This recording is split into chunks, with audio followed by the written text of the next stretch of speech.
پاکستان کے اندر جتنا بھی مذہبی بگاڑ آپ کو دکھائی دیتا ہے، سیاسی بگاڑ آپ کو دکھائی دیتا ہے، یا معاشی ناہمواری آپ کو دکھائی دیتی ہے، یہ پری پلان ہے۔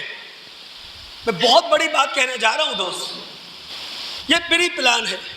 یعنی مقتدر طبقے نے ایک ایسا پاکستان کا نقشہ بنایا جہاں مذہبی جھگڑے ہوں، جہاں سیاسی فساد ہوں، جہاں معاشی ناہمواری ہو، اور وہ سکون سے اسلام آباد میں بیٹھ کر 25 کروڑ پاکستانیوں پر حکومت کریں۔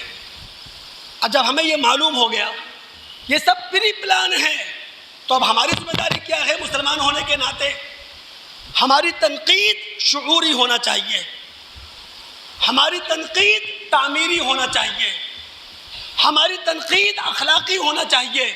لیکن ہم سے غلطی کیا ہو رہی ہے؟ چاہے مذہبی فورم ہو، سیاسی فورم ہو، معاشی فورم ہو، ہماری تنقید تخریبی ہے، ہماری تنقید غیر شعوری ہے، ہماری تنقید بد اخلاقی پر مبنی ہے۔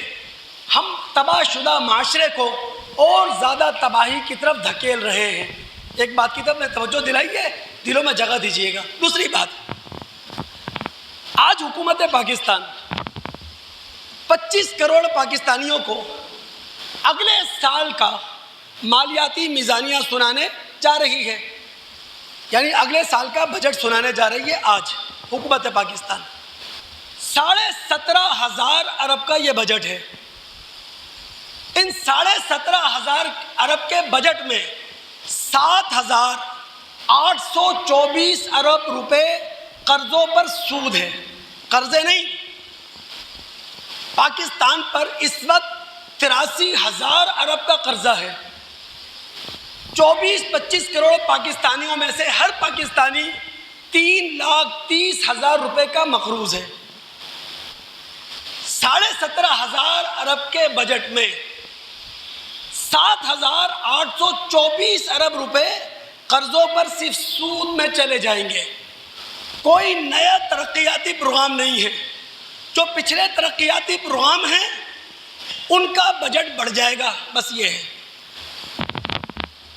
دوستو، ہر وہ بجٹ چاہے اسے دنیا کا سب سے بڑا اکنومسٹ پیش کرے، چاہے دنیا کے سارے تھنک ٹینک مل کر ایسا بجٹ پیش کریں، وہ ناکام ہے جہاں غریب کی غربت کم نہ ہو، جہاں مہنگائی کے ستائے ہوئے عوام ان کو ریلیف نہ ملے، جہاں بے روزگار کو روزگار نہ ملے، ہر وہ بجٹ ناکام ہے۔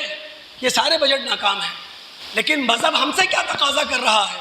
مذہب ہم سے یہ کہہ رہا ہے، جب پاکستانی حکومت ہماری نہیں ہے، پاکستانی حکومت وفا نہیں کرتی، یاد رکھیں شبر زیدی کے الفاظ میں 24 کروڑ پاکستانیوں پر 1 کروڑ مقتدر طبقہ حکومت کرتا ہے، بس۔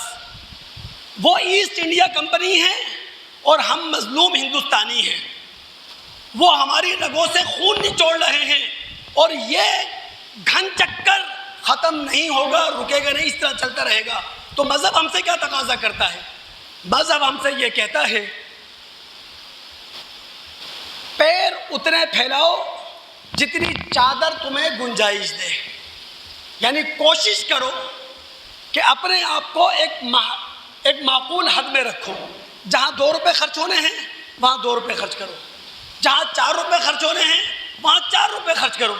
ہمارا مسئلہ یہ ہے کہ ہم 2 کی جگہ 3، 4 کی جگہ 8 روپے خرچ کرنے کی کوشش کرتے ہیں۔